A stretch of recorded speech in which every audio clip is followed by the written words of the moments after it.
quem não me conhece ainda, eu sou a Ana Cláudia Rodrigues, eu sou economista, sou coach financeira da Atitude nas Finanças, que faz parte do grupo Atitude Emocional. E para quem quiser conhecer um pouquinho mais do meu trabalho, pode me acompanhar lá no Instagram, como Atitude nas Finanças, no Facebook também, como Atitude nas Finanças, e no Snapchat como Ana CB Rodrigues, tá bom? Inclusive hoje eu fui numa palestra muito interessante na CVM, que falava do impacto das emoções na nossa vida financeira, e eu compartilhei alguns trechinhos lá no meu Snapchat para quem tem interesse e finalizei aquela reflexão dos paradigmas que eu propus para vocês ontem, tá bom? Então depois vocês acompanham lá. E hoje é o estudo do 4º capítulo. Para quem não sabe ainda, eu comprei o meu livro online no Kobo Books, tá bom? Eu prefiro fazer assim a minha leitura. E como que funciona? Eu vou ler um trecho que eu destaquei do livro e depois vou fazer comentários com vocês, tá bom? Eu vou procurar acompanhar o que vocês estão comentando aqui o tempo inteiro, mas às vezes eu não consigo. E aí, se ficar alguma pergunta sem resposta, vocês repetem ela lá no final do nosso bate-papo, que eu vou dar alguns minutinhos, tá bom? Deixa eu pegar aqui a página certa pra gente poder começar. Eu conheço, sim, já ouvi falar, apesar de eu não acompanhar bem o trabalho dele para ter uma opinião formada, tá? Érico Rocha, né? Bom, enquanto eu vou achando a página, vamos relembrar o que a gente estudou até aqui. Achei, pronto. A gente estudou até aqui que os ricos, né, são aqueles que acumulam ativos na sua vida. E os pobres são aqueles que acumulam passivos na sua vida.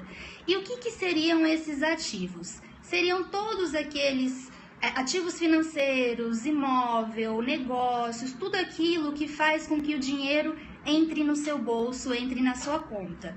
E passivo é tudo aquilo que faz o dinheiro sair da sua conta. Então, um exemplo muito simples, você faz um investimento que gera uma renda.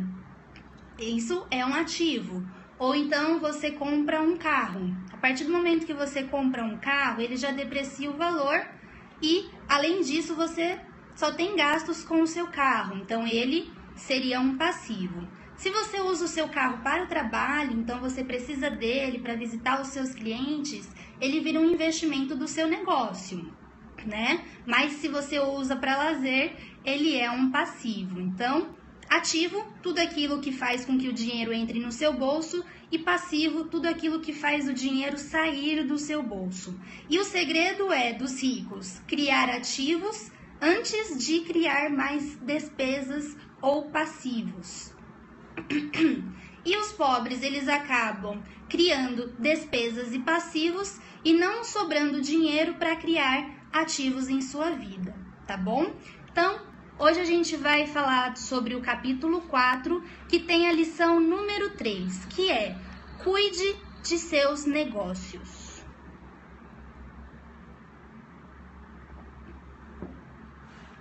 Tá gostando? Muito bom, pessoal, olha... Vale super a pena quem não está fazendo a leitura fazer, tá bom? Já tem alguns vídeos no YouTube dos estudos anteriores. Vou postar também lá os estudos que já foram feitos e ainda não estão. Então tenta acompanhar a leitura, se atualiza para quem não acompanhou até o início. E ó, vamos resolver essa vida financeira que tem jeito, tá? Urgente, né, Anne? Bom, vamos lá. Certo, um trechinho aqui que eu destaquei, que ele fala, qual é o seu negócio? Né? Ele diz que ele pergunta muito isso para as pessoas. Então, qual é o seu negócio? E geralmente as pessoas respondem, sou banqueiro. Então lhes pergunto, se eles são donos do banco? E em geral respondem, não, eu trabalho para o banco. Nesse caso, está se confundindo profissão com negócio. Sua profissão pode ser a de banqueiro, mas elas ainda não são donas de um negócio. Ray Kroc, aqui ele está mencionando e ele falou sobre a história do fundador do McDonald's, que é esse Ray Kroc. sabia claramente a diferença entre sua profissão e seu negócio. Em uma época, ele vendia misturadores de milkshake e pouco depois vendia franquias de hambúrguer. Mas enquanto sua profissão era vender franquias de hambúrguer, o seu negócio era acumular imóveis geradores de renda. E aí eu pergunto para vocês, né? Comentem aqui, por favor, qual que é a profissão de vocês? Para a gente fazer esse mesmo exercício de separar profissão de negócio. Qual que é a profissão de vocês? Psicóloga, enfermeira, vendedora, que mais? Médica, psicóloga, comissária, padeiro, corretor imobiliário, comerciante, fotógrafa, enfermeira, turismóloga, vendedora, certo? E se eu perguntasse para vocês, né, marceneiro, segurança do trabalho, e se eu perguntasse para vocês qual que é o negócio de vocês? Servidor público, operadora de caixa, dentista, instalador eletricista, e qual que é o negócio de vocês? E aí eu vou fazer alguns paralelos que eu anotei aqui para ajudar a cabeça, a mente a expandir e vocês pensarem nessa questão do negócio, tá? Então, ó, sou banqueiro e o meu negócio é acumular ativos através de investimento para gerar renda. Então, ele é banqueiro, mas o negócio dele é investir. Sou dona de casa, mas o meu negócio é vender doces e bolos que gerem uma renda extra. Então, ela é dona de casa, mas o negócio dela é vender doces e bolos. Sou empreendedor e o meu negócio é criar produtos que gerem renda. Então, a profissão é empreendedor, mas o negócio dele é criar produtos que gerem renda. Sou administrador, profissão, e vou investir em imóveis que me gerem renda, negócio. Sou professor, profissão, e vou escrever um livro que me gere renda através de royalties, negócio. Sou promotora de eventos e o que eu faço são parcerias que me gerem rendas comissionadas, então, negócio. Tenho uma microempresa de prestação de serviços, então ele é sócio administrador, mas o seu negócio é criar serviços que gerem renda. Então, basicamente, gente, para quem é empregado, para quem trabalha para alguém, basicamente a gente tem um negócio quando ele gera diretamente alguma renda para nós, seja investindo ou seja dando alguma consultoria extra. Para quem é empregador, para quem já tem o seu próprio negócio, é fazer o negócio gerar cada vez mais lucro sem que você tenha que estar ali diretamente agindo. Então, que ele vá gerando renda através do que você vai criando, das suas estratégias, das ideias, das parcerias. Então, qual que é o negócio de vocês? Vocês conseguiram pensar? Compartilhem aqui com a gente, por favor. Para ajudar, inclusive, quem não conseguiu, porque é uma reflexão, ó, bem que a gente tem que fazer muito. Empreendo na área da saúde com atendimento clínico. E qual que é o seu negócio, Poliana? Investir em imóveis. É o negócio da Tânia Maria. O que mais? Ajudem, vão falando, porque às vezes uma ideia que vocês têm pode ser útil para outra pessoa. Então, vamos compartilhar, para quem conseguiu pensar. E eu sei, gente, empreendo em farmácia. E como que isso é um negócio? Como é que isso gera renda? Profissão vendedora. Meu negócio é formar equipe de vendas. Ótimo! Invisto na saúde emocional das pessoas, para elas continuarem te indicando, para elas voltarem se necessário. Boa noite, sejam bem-vindos. E aí, gente, qual que é o negócio de vocês que gera renda? O assunto é o estudo do livro Pai Rico, Pai Pobre. Estamos no estudo do capítulo 4. Então, anota essa perguntinha, gente, e leva até vocês conseguirem dar uma resposta. tá? Você pode investir, você pode dar uma consultoria, é prestadora de serviços, mas como que isso pode gerar um negócio? Por exemplo, dependendo da sua produtividade, você pode aumentar a sua renda?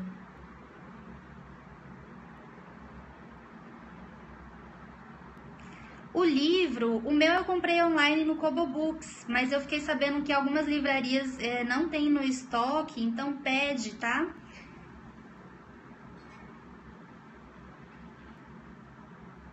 Submarino tem? Então, ó, alguém tá falando aqui que na Submarino tem, tá? Eu não trabalho no Sebrae, eu sou coach financeira, tá bom? Então, pessoal, ó, leva essa perguntinha para vocês responderem, tá? E aí, no próximo Periscope, se vocês tiverem conseguido a resposta, ou lá no Instagram mesmo, nas minhas mídias, compartilhem, tá bom? Sou psicóloga e invisto na saúde mental das pessoas. Também estou em busca de parcerias. Ó, já peguem o contato dela, gente. Próximo trecho aqui do livro que eu destaquei. A principal razão pela qual pobres e classe média são conservadores do ponto de vista financeiro, o que quer dizer não posso me arriscar, é que eles não têm um embasamento financeiro, apenas agarram-se aos seus empregos, fazem o que é seguro. Né? Então, nessa questão da gente criar ativos na nossa vida, e uma das formas mais fáceis é realmente a gente poupar e investir, é que muitas pessoas têm medo de investir.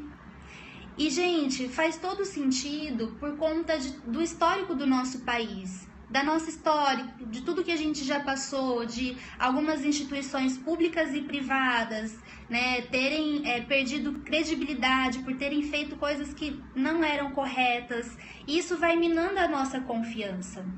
Só que, a partir do momento que a gente busca mais informação, a gente vê que não é esse mito, essa fantasia toda que a gente faz na nossa cabeça. Qual é o meu negócio enquanto coach? Justamente prover conteúdo de qualidade, né, aqui nas mídias, que é o meu trabalho social como coach, e de repente alguém que se interessa pelo assunto vir para o meu processo, e também dentro do meu processo é ajudar os meus clientes a serem independentes, para que depois do processo eles possam caminhar sozinhos e possam compartilhar tudo o que eles aprenderam, né? Então, não quero nenhum cliente dependente tendo que falar comigo para decidir as suas questões financeiras. Eu quero eles preparados para fazer isso. Então, esse é o meu negócio que gera valor, porque o cliente, ele gosta, ele indica. É útil na vida dele, ele indica, tá? Continuando aqui, então. Essa questão da gente se arriscar, gente, de ter medo, não precisamos ter medo, que a gente precisa se informar melhor. Esses dias eu conversei com um cliente que está fazendo uma transição de carreira. Ele é taxista e tudo mais, e nós estávamos pensando sobre a questão dele ir, por exemplo, para Uber, se essa era uma possibilidade, já que hoje ele não estava feliz com a renda que ele estava tendo desse trabalho. E aí ele começou a dar todos os motivos pelo qual ele não faria isso, né? E aí eu comecei a perguntar, entender, tá, mas de onde saiu isso, como que, né? Validar as informações que ele estava me dizendo. E teve uma hora que ele me falou assim, mas peraí, você tá tentando me convencer que eu tenho que ir para Uber? E eu falei para ele que não, que o que eu estava tentando entender é se aquela informação que ele ia usar para tomar uma decisão devida era uma informação real, era um fato, era um dado concreto, ou era especulação, né? Porque hoje está aí toda essa questão em cima desse assunto. Porque é uma decisão de vida. Então, não dá para ser só por que a gente acha, pelo que falaram, por isso. Não, tem que ser um dado concreto. Então, nessa questão da gente investir, é a mesma situação. A gente vai deixar de investir pelo que a gente acha, pelo que a gente fantasia, ou por dados reais, dados concretos? Eu estou investindo em um novo consultório em plena crise. Tenho medo, mas minha coragem é maior. E aí, ó, é ver qual é a estratégia que você vai ter para pagar esse investimento que você fez, hein? O mais rápido possível. Certo, pessoal? E aí, até para ajudar vocês a pensar em relação a esse medo de correr um risco, eu quero fazer aqui para vocês alguns esclarecimentos. Existem dois tipos de investimento, renda fixa e renda variável. Na renda fixa, quando a gente investe em renda fixa, nós sabemos exatamente de que forma a gente vai ser remunerado. A gente sabe, se investindo hoje, quanto que a gente vai ganhar daqui a 1 ano, 5, 10 anos de retorno, seja por uma taxa já definida ou seja por algum índice. Então, digamos que o ativo que você escolheu, a aplicação financeira que você escolheu, ela vai remunerar através do índice da Selic, que é a taxa de juros. Então, quanto tiver a taxa de juros, é quanto o seu investimento vai render. Aí tem que estar atentos nas notícias, no que está acontecendo no nosso país. Mas existem aqueles que já estão definidos com as suas taxas. Além disso, na renda variável, não tem como a gente saber qual que vai ser o retorno depois. Então, esse é um pouco mais arriscado. Só que se a gente se preparar para poder analisar as informações e tomar a melhor decisão, não tem do que ter medo. Tem que se preparar. Tá? E existem várias formas, vários cursos, vários líderes, vários profissionais que podem ajudar vocês a fazerem isso. Tá? Então tem renda fixa e tem renda variável. E existem também, basicamente, 5 tipos de risco, que é o risco de mercado. Qual que é o risco de mercado? É o risco de você escolher uma aplicação financeira, que tem outra que vai render melhor do que a sua, a que você escolheu. Então, esse é um risco de mercado, que é você escolher errado. Você poderia ter ganhado mais e vai ganhar menos porque você escolheu errado. Qual a aplicação financeira, qual é o momento, o vencimento certo. Tem também o risco de liquidez. Esse é um risco que a gente tem que ficar muito atento e que é um critério básico para a gente investir, que é quando a gente vai precisar do dinheiro. Se você vai precisar do dinheiro logo, não faz sentido você investir em algo que vai vencer daqui a 5 anos. Porque se você tirar o seu dinheiro antes do prazo, você pode perder o seu dinheiro mesmo sendo uma renda fixa. Por quê? Porque pode ser que naquele momento que você vendeu, a aplicação financeira ela esteja rendendo menos. Até o vencimento existe uma oscilação, mas lá no vencimento é o que foi combinado com você na renda fixa. É o que já estava definido antes de você comprar o ativo financeiro. Além dessa questão, a liquidez não é algo assim, nossa, Ana, então eu tenho que investir só a curto prazo, só o que vai vencer logo caso eu precise do dinheiro. Não, depende do seu objetivo. Se você está pensando numa aposentadoria que vai ser daqui a 20 anos, faz todo sentido você investir em uma aplicação financeira que vai vencer daqui a 20 anos. Por quê? Se você deixar mais tempo investido, a sua remuneração vai ser maior do que se você deixar menos tempo, se comparar a mesma aplicação financeira. Então, essa questão da liquidez é o quanto você vai ter condições de vender no momento que você quer vender e o quanto você pode deixar o dinheiro lá preso e rendendo um pouco mais. É como imóvel, por exemplo. O imóvel, se você tiver endividado, desempregado, uma crise financeira enorme, você ter um imóvel de 500 mil reais não vai ser a solução num primeiro momento, porque antes você precisa vendê-lo. E aí vamos saber, por exemplo, esse momento que a gente está vivendo no país não é um momento tão bom para vender um imóvel. Então, se você precisasse de dinheiro imediatamente, talvez você perdesse um pouco de dinheiro porque o momento não é favorável. Então, o imóvel é um tipo de ativo financeiro, um patrimônio que não tem liquidez alta. Aliás, que tem uma liquidez, não tem uma liquidez alta, isso mesmo. Onde encontro material para iniciantes nesse mundo de investimentos e aplicações financeiras? No portal do investidor da CVM, da Comissão de Valores Mobiliários, tá? Lá tem muito conteúdo interessante. E se você precisar de algo mais personalizado, de algo que alguém te ajude no sentido de te conduzir procura um profissional, como eu faço o processo de coach financeiro. E o que eu faço? É justamente identificar qual que é a meta da pessoa e eu desenvolvo mudanças comportamentais e cognitivas para a pessoa caminhar rumo àquele objetivo com as técnicas de um planejamento financeiro, de uma organização, de um controle financeiro, de um planejamento. Tá? Mas o meu processo é te desenvolver para você ter condições de fazer isso sozinho. Então, além do risco de liquidez, tem o risco de crédito. E o que seria, né, esse risco de crédito? É você levar um calote. E é aí que muitos têm medo de levar um calote. Só que é assim, existem vários investimentos que têm a proteção do Fundo Garantidor de Crédito, que até R$250 mil você está garantido.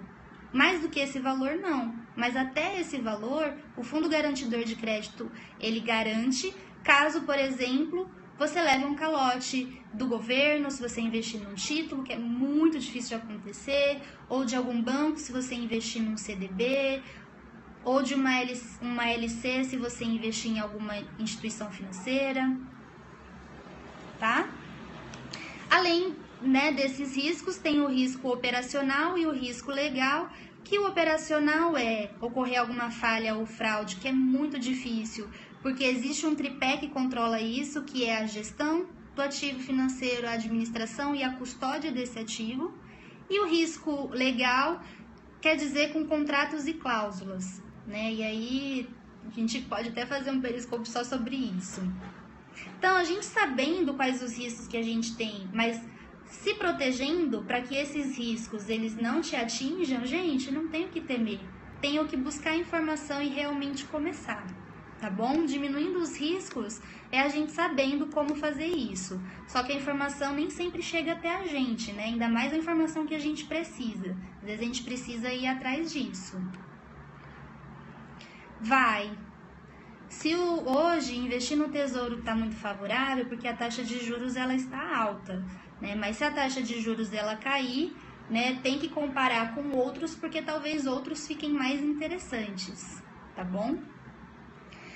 Outro trechinho aqui. Imagino que todos nós já tenhamos preenchido uma ficha de cadastro para solicitar um financiamento bancário para comprar um imóvel ou um automóvel.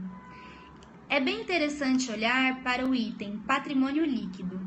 É interessante porque é isso que os bancos e as práticas contábeis aceitam como ativo de uma pessoa.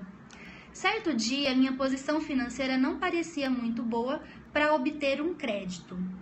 De modo que incluí meus tacos de golfe, minha coleção de arte, livros, aparelhos de som, televisão, ternos Armani, relógio de pulso, sapatos e outros objetos pessoais lá no item de patrimônio líquido para ele pedir um crédito.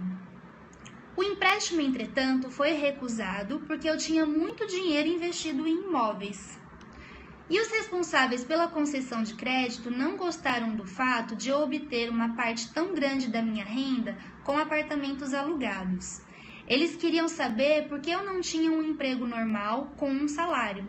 Eles não questionaram os ternos Armani, os tacos de golfe ou a coleção de arte. E aí mais à frente. Por isso costumo dizer que patrimônio líquido de alguém frequentemente vale menos do que ele pensa. Um carro novo perde cerca de 25% do seu preço, do preço que você paga no momento em que sai da concessionária. Então, para o banco, gente, compensa. Só que para você não. Por quê?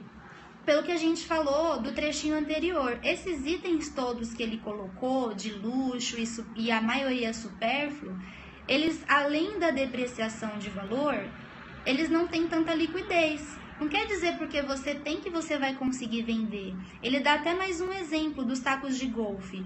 Ele comprou os tacos de golfe por mais de 4 mil, se eu não me engano foi isso. Só que a partir do momento que ele entrar no campo de golfe e usar o taco pela primeira vez, já vai valer 3.500, se eu não me engano, que ele comentou.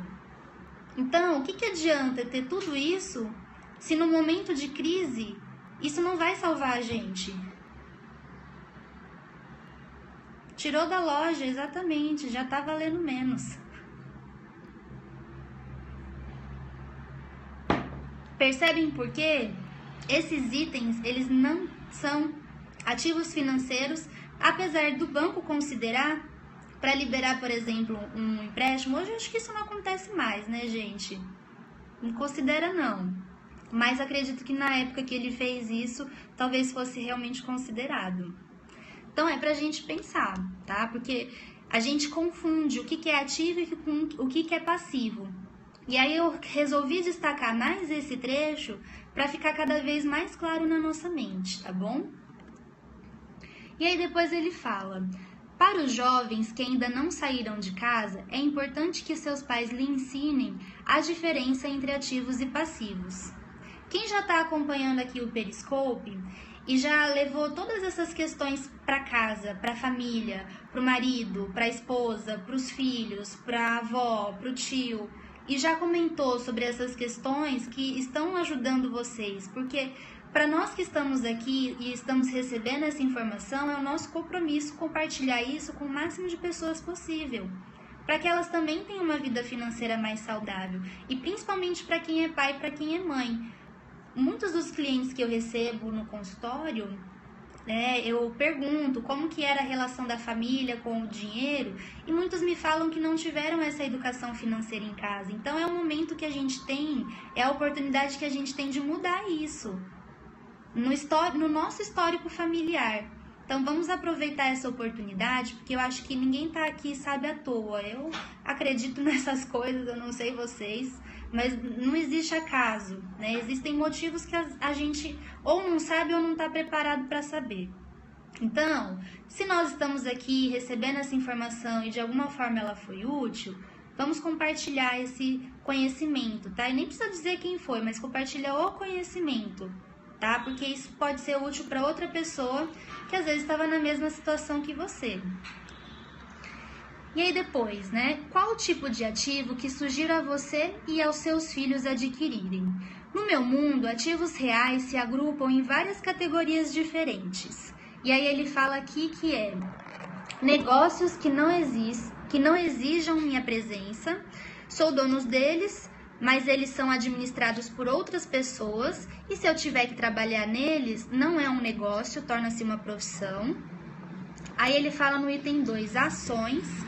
O item 3, títulos, fundos mútuos, imóveis que gerem renda, promissórias, royalties de propriedade intelectual, como músicas, escritos ou patentes, ou seja, tudo aquilo que tenha valor, que gere renda ou se valorize e tenha um mercado líquido. Então, tem alguns exemplos aqui do Brasil também. Tem CDB, tem LCI, tem LCA, tem LC, tem títulos públicos, tem fundos diversos, gente, fundos diversos, fundos de renda fixa, imobiliário, de ações, de tecnologia, é só a gente escolher. Que mais? Tem ações propriamente falando, tem debêntures, tem letras de câmbio, tem fundo imobiliário, então tem uma série de opções para a gente escolher. E lembrem-se, isso faz parte do nosso ciclo de vida. A vida financeira, a nossa vida financeira, gente, faz parte de todos os momentos da nossa vida, desde que a gente nasce até quando a gente morre. Então não tem como a gente negligenciar mais isso na nossa vida. Não tem como. Porque uma hora ou outra isso vai te pegar de jeito. Então, como vai participar de todo o ciclo da nossa vida, vamos começar logo, sabe? E assim, não se sintam culpados, principalmente quem já é mais velho, né? Que acha que vai começar tarde demais. É melhor começar agora do que nunca começar. E viver um dia atrás do outro, atribulado, preocupado, estressado, mal-humorado, insatisfeito, infeliz. Certo? Pois é. E Nossa, eu esqueci o nome dele, gente, que ele se candidatou a presidente. O Donald Trump. O Donald Trump também, gente, tem uma parte da biografia dele que ele comenta que estava com a esposa, se eu não me engano, andando na rua. Aí ele olhou pro mendigo e falou: esse mendigo é mais rico do que eu, porque ele não tem nenhum centavo no bolso, mas eu devo milhões. No seu caso, né, é o BNDES, então foi algum negócio pelo jeito, né? Certo, pessoal? Continuando aqui. Se você não gostar deles, não cuidará deles. Então, eu achei importante destacar esse trechinho, porque a gente precisa se dedicar. Quando a gente começa a investir, precisa saber das informações, precisa saber o que está acontecendo, precisa decidir o quanto que vai, para onde vai. Então, é importante que a gente comece a gostar desse assunto. Só que se a gente não se der a oportunidade de saber se a gente gosta ou não, fica muito difícil. E sabe quando que a gente mais gosta? Eu vou dizer pra vocês, é quando a gente começa a ver resultado. É incrível, gente. Muitas pessoas têm dificuldade de começar, por exemplo, a fazer uma planilha de orçamento. E eu fico muito feliz quando eu inicio o processo do coaching, porque a mudança que existe entre o primeiro encontro e o segundo já é tão grande, da pessoa estar gostando de fazer o orçamento, não porque é legal ficar marcando todos os valores que você gastou e que você teve de renda, mas porque é legal você ter o controle da sua vida, sabe? Você sentir o empoderamento de poder decidir e fazer uma decisão sabendo exatamente se dá, se não dá, quando vai dar. Eu tenho uma cliente, por exemplo, que revê na planilha dela e o quanto que ela precisa poupar para as metas dela, por exemplo, ela não vai conseguir poupar agora porque ela acabou de fazer uma grande mudança na vida dela e que gerou alguns custos, né, financeiros. Então, ela sabe que ela vai conseguir poupar a partir do mês de agosto.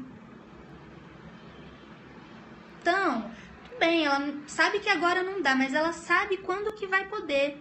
Ela sabe quando que ela vai poder viajar, ela tem o controle da vida dela.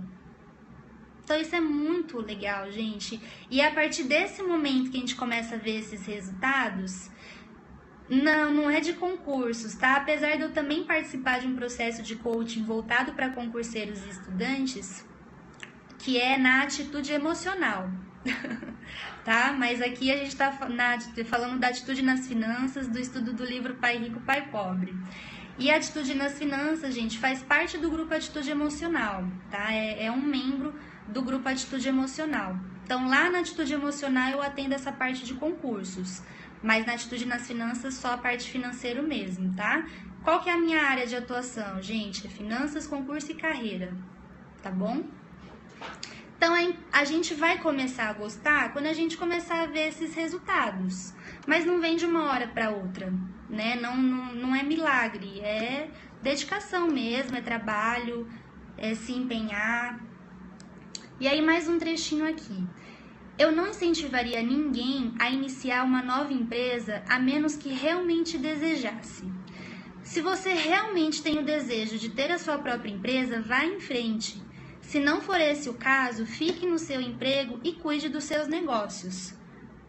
Mais do que talento, né? Porque talento algumas pessoas têm mesmo, tem uma veia empreendedora, de ter ideias, um senso de oportunidade absurdo, uma visão estratégica absurda, né? Apesar de ter essas pessoas que têm talento, tem pessoas que querem. E para quem não tem talento, eu já digo, pode ser desenvolvido. Resiliência, força de vontade, planejamento, visão sistêmica e estratégica, o próprio senso de oportunidade, o que mais?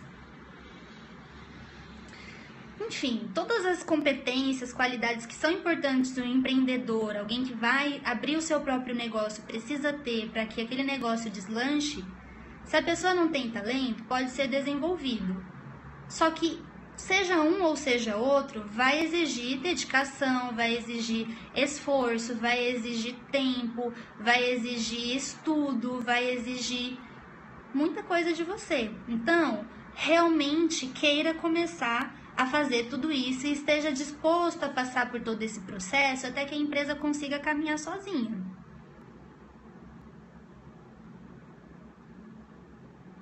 Pois é, eu não é no individual, tá? O meu coaching de concursos, gente, quem aplica é a Zora Viana, que é psicóloga e coach, e eu atuo também como suporte, tá bom? Eu não conduzo o processo, mas isso é lá na atitude emocional. E aí ele fala aqui, quando digo cuide de seus negócios, refiro-me à formação e à manutenção de uma sólida coluna de ativos. Se $1 entrar nela, nunca o deixe sair de lá. Pense desse modo, uma vez que $1 entra na coluna dos ativos, ele se transforma em seu empregado. Então, para quem não quer se dedicar dessa forma a abrir o próprio negócio, tem que ter essa mesma dedicação, mas para criar ativos. A criar ativos na sua vida, porque quando você cria ativos, você cria dinheiro trabalhando para você. Quem que é o seu empregado? É o dinheiro. Que é justamente criar uma renda passiva, é você não precisar fazer nada e o dinheiro tá lá pingando na sua conta. Então, para quem tá afim de abrir um próprio negócio, manda ver e se dedica. Para quem não está, manda ver e cria ativos. Tá bom? E aí, pra gente finalizar, à medida que seu fluxo de caixa cresce, você pode comprar alguns artigos de luxo. Uma distinção importante é que ricos compram artigos de luxo por último, enquanto pobres e a classe média tendem a fazê-lo antes. Então, o rico, ele começa a adquirir artigos de luxo, bens supérfluos, aumentar a despesa dele, só depois que ele criou ativos para ter essa despesa. Tá? Então, antes da gente pensar, eu preciso comprar tal coisa, vamos mudar o pensamento e pensar, qual é o ativo que eu tenho que criar para comprar tal coisa? Então, eu vou repetir, e aí essa frase, gente, essas perguntinhas, vocês vão deixar ali, ó, num lugar bem estratégico para vocês sempre pensarem nela, tá? Então, ao invés de comprar direto o que você quer, o que você, gostaria, é pensar como é que eu vou criar um ativo para comprar X coisa. Fechado?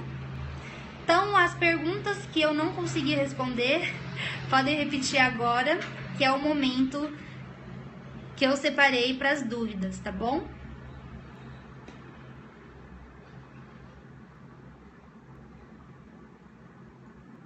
Nossa, quantos corações vocês gostaram? Que bom! Sim, e gente, ó, se você compra por impulso, você precisa começar a rever como que estão as suas metas, tá? Uma dica aí. Advogados, médicos, dentistas, quando param de trabalhar, ficam doentes, deixam de ganhar dinheiro, exatamente, porque eles ganham muito bem durante o período de vida que eles estão mais ativos, né, que tem mais gás, mais energia, só que eles não se preparam para o momento que eles não vão ter todo esse pique para trabalhar. E aí, quando eles param de trabalhar, eles passam por dificuldades financeiras. E é complexo, porque a pessoa está acostumada a viver com um padrão, por exemplo, de R$20 mil de renda mensal, aí quando chega na aposentadoria cai para 4. É muito difícil, gente. É muito difícil, então a gente tem que se preparar. Porque não existe magia. Escrever livros rende. Olha, se o seu livro virar um best-seller, rende. Assim, das experiências que eu já tive, só que existem várias formas de você vender propriedade intelectual, né? Não sei se hoje vender livro físico compensa ou se você criar um produto digital compensa mais. Então, tem que analisar, depende do seu assunto, depende do seu público, analisa direitinho, porque pode ou não compensar. Quadrante de autônomo não são investidores, o que você faz? Eu não entendi a pergunta. Não entendi. Os autônomos, gente, eles podem ser investidores sim. Tá? É só ele investir em renda fixa, em renda variável, em algum negócio que ele vire sócio investidor, não sócio administrador. Tá? Hoje a gente fez o estudo do livro Pai Rico, Pai Pobre, o capítulo 4. Foi bem interessante, foi bem rico, então vale a pena assistir a reprise se você não acompanhou desde o início. Como faz pra... Ah, é só apertar a tela, tá bom? Eles não são investidores, mas eles podem ser investidores e autônomos, tá? E investidores e médicos, investidores e advogados. Eu atendo médico, gente. Advogado também atendo. É um livro ótimo. Eu escolhi ele porque ele tem bastante educação financeira. Ele não tem muita fórmula mágica. Eu não gosto de fórmula mágica. Acho que as pessoas são bem diferentes. Precisa ver o que faz mais sentido. Então é isso, né, pessoal? Boa noite.